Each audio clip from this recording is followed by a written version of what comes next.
So, 2 days ago, it was leaked that 24 Hour Fitness had released a memo to its employees in a statement regarding creating a more inclusive environment. Now, I'm going to be reading from the Daily Wire, which says, quote, "The memo said it encourages employees to bring their full selves to work every day," and then lists the, quote, "team members that could wear apparel that shows their solidarity and support for the following movements." Hold on to your hats. Black Lives Matter / BLM words, Pride or Pride Rainbow logo, Juneteenth logo, symbol or date on Juneteenth, which is June 19th, and the U.S. flag or United States logo. Oh, that's good. Just wait for it. On federal holidays like Memorial Day, Flag Day, July 4th, Veterans Day, and Patriots Day, etc. Did you catch that? On federal holidays. So, Pride gear and BLM gear and Juneteenth gear, all the left's important holidays. By the way, the word holiday means holy day. So that's the important holy days to the left, or holy events to the left. Those you can wear throughout the year. I can wear a rainbow flag to 24 Hour Fitness anytime. But when it comes to American flags, the symbol of our country, the symbol of freedom, not only here but also abroad, that is restricted for American holidays such as Memorial Day or Veterans Day. That's when you should be wearing those types of things. Other than that, I don't know, man.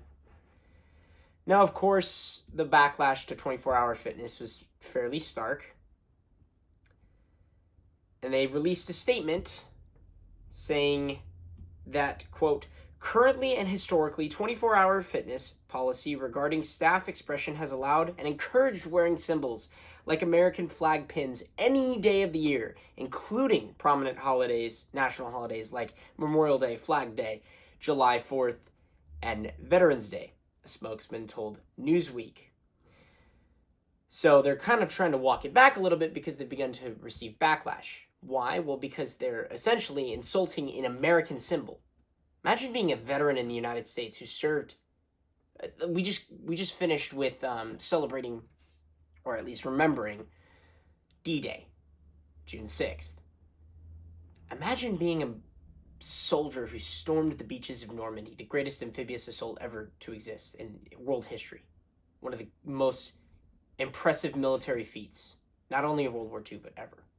Imagine being those men, sacrificed everything, and the flag is being tarnished and thrown back in your face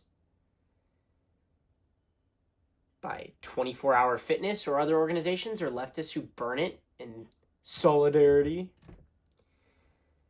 Now, that's why they're starting to walk it back, of course. Newsweek also highlights, citing countless tweets and calls for boycotts of 24 Hour Fitness. Now, my stance on boycotts, I think you have to pick and choose your battles. Some of them are very successful, others are not. For example, Bud Light, super successful. Everyone rallied behind, if you guys don't remember, the Dylan Mulvaney commercial. They essentially were laughing in the face of their own constituents and target audience, and the target audience responded. Same with Target, if you remember Target, the tuck swimsuits. Now, since then, Target has had to walk it back. Remember, they moved it to the very back of the store because they kind of had to keep it there because they have to keep the leftists happy. But they also had to remove them, or at least get them out of sight, out of mind, hoping that the right would back down. We didn't. They continued to push, and now they're no longer available for children. And I think they're only available online, period, now. Praise God for that. So we'll see if this boycott gains traction. I'm not totally sure if it will or not, but I would certainly like to see it gain traction. Disrespecting the American flag and replacing it with the pride flag is not something I'm a big fan of. 24 Hour Fitness needs to receive a huge backlash from the conservative movement for what they've done. But I think this is a broader political point that needs to be highlighted. Because the reality is that the left and the right now have two very different symbols. It used to be that the United States was united around certain base fundamental principles.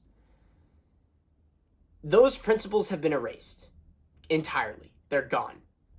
I mean, one day I'll do a video actually on the American fundamental values enshrined in the Constitution and Declaration of Independence, the history of them and what led to the founding, and how we all held true to those principles despite having maybe different prescriptions on how to run the country.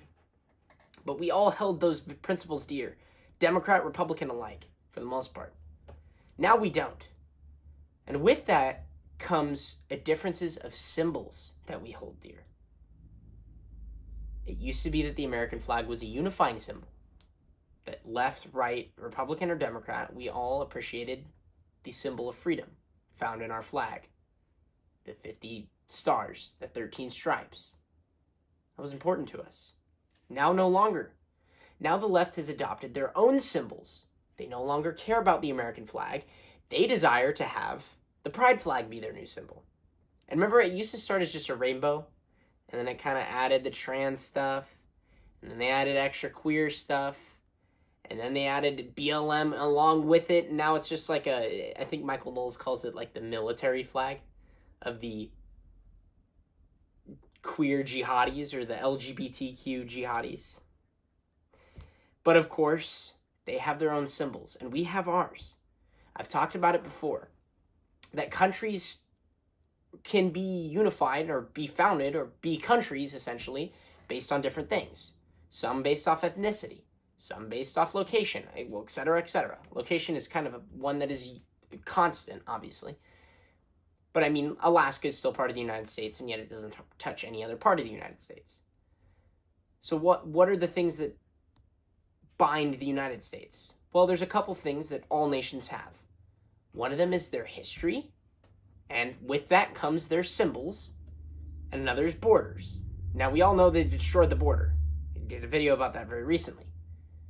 And now they're destroying our symbols, and our figures, and our history. Actually, they've been doing it for a long time. In education, they shame the founding.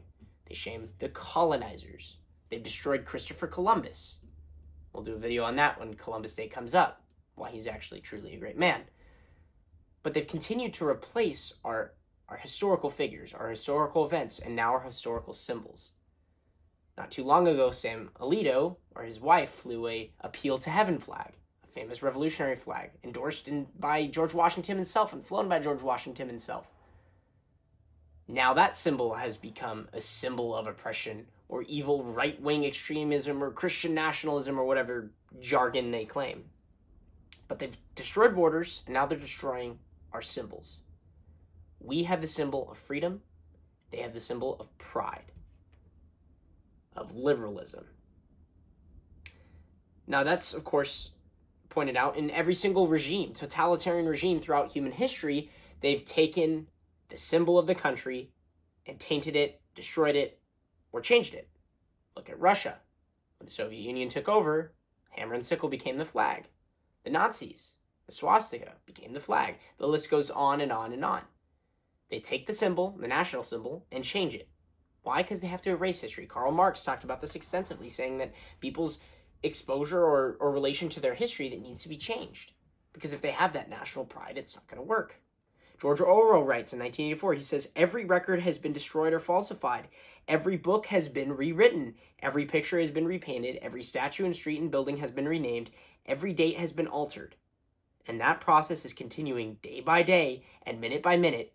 History has stopped. How many streets have been renamed? How many holidays have been renamed?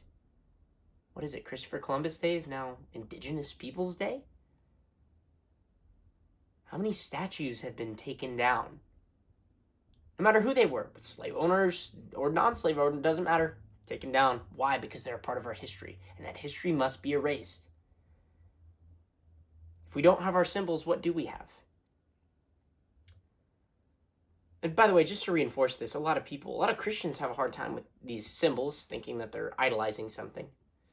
But symbols are a very biblical concept. Look at Joshua, memorial stones. Meant to memorialize what God had done. For generation after generation to see, it says. But symbols unite. They represent something. They represent the values that we have. Even the American flag is a symbol in and of itself. Look at the symbolism within the symbol. The 13 stripes representing the original 13 colonies. The white stars representing each of the 50 states. So the left is seeking to destroy and replace. And that's what they're starting to do. In California, you probably have a higher chance of seeing a pride flag right now than an American flag. It's sad. It's sad. And there was all these videos, if you don't remember, when Trump kind of started using the American flag. I mean, it was fairly normal up until about 10 seconds ago for every politician to use the American flag as their symbol. President Trump had used it many times, and the right had strongly endorsed it. They flew the American flag everywhere. And there was all these videos emerging of leftists saying, oh, I can't love the American flag anymore. The American flag is a symbol of our country. It's not a symbol of right or left. Or at least it used to not be. But now it is. And the reason why is because we desire two different countries. The right desires the America of old. And the liberals desire to make America in their own image. Where natural rights, natural law are not important. Where you're married to the government. Where they determine your rights. And where Western values no longer are important. As a matter of fact, they're extinct. It's sad. It's really sad. So then, what's the important thing? Well, we should seek to venerate those of the past, and we should seek to cherish the symbols that we have. My background has American flags in it. My room has American flags in it. My house does. Our country needs them. The American flag is to be cherished, to be loved. As a matter of fact, if you don't remember, there's actually a picture of Donald Trump hugging the American flag. Now, I don't know about the flag etiquette of that, but you can see the heart truly behind it. There's a love. A love for our symbol. A love for our country. The left loves their symbols. And they love the country they're trying to create. And they hate everything about the United States. So it's our job to protect and to defend it. Well, if you guys like this video, thank you for watching. Please like, share, subscribe, comment. Everything you can do to support this video is deeply appreciated. It helps people notice what we're doing, and we're going to continue to make videos and content. And Lord willing, it'll have an effect on the culture. So thank you guys for watching. We'll see you guys in the next video, and God bless.